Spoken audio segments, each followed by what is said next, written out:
Sometimes I hear consultants say, well, yard signs don't vote. They're a waste of money for candidates. Well, if you've actually run for office like I have, then you know how important yard signs can be. And they're important for several reasons. First of all, yard signs can be an important part of local and legislative elections because they can, one, very quickly raise name identification. Two, create a sense of momentum for campaigns. And three, protect a candidate against being labeled a radical or too far to the right or the left. Finally, they also help create organizational structure. The simple process of finding yard sign locations forces a campaign early on to put volunteers in place and begin creating that organizational structure. Now, because of these important benefits, candidates should be sure they do yard signs well. So what does that mean? Well, a good rule of thumb, especially in a local or legislative campaign, is to raise about one sign for every 30 registered voters. In some larger districts, that may be too many. In some smaller districts, it might be too few. But it's a good rule of thumb to start with. Now, you have two types of signs. You have lawn signs and you have highway signs. Lawn signs are typically going to be 18 inches by 24 inches, 12 inches by 24 inches, or somewhere in between there. Highway signs are usually going to start at about a 2-foot by 4-foot sign and go up to a 4-foot by 8-foot sign. The easy rule of thumb to think about is the speed limit.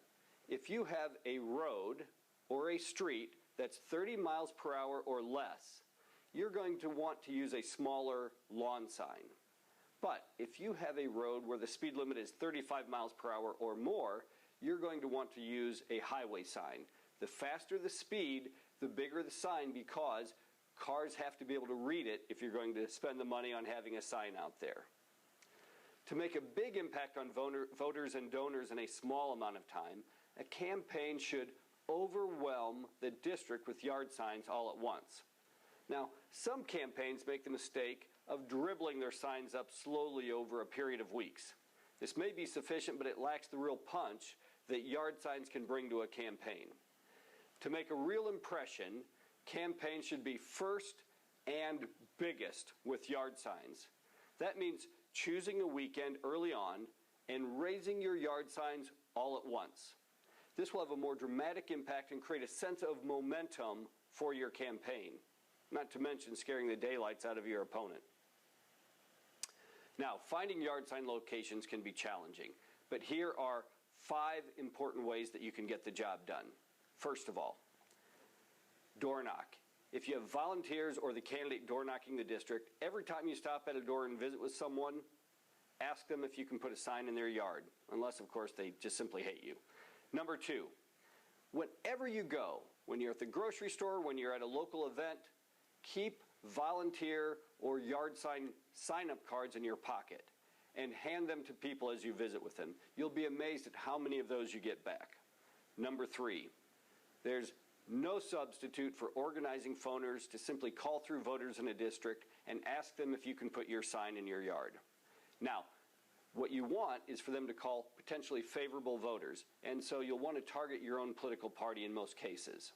Number 4, anytime you do a fundraising mailer asking for money, include a little checkbox for people to allow you to put a sign in their yard. They'll send you a check and they'll also say, yes, you can come by and put a sign in my yard.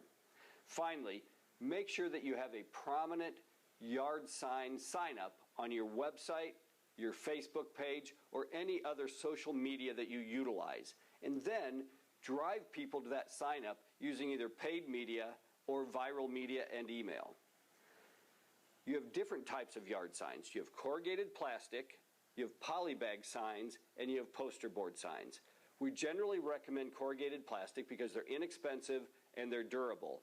But if you're buying more than 1,000 yard signs, take a look at the pricing on the polybag signs. They're less expensive to ship, and they start to become less expensive when you get in the higher volumes.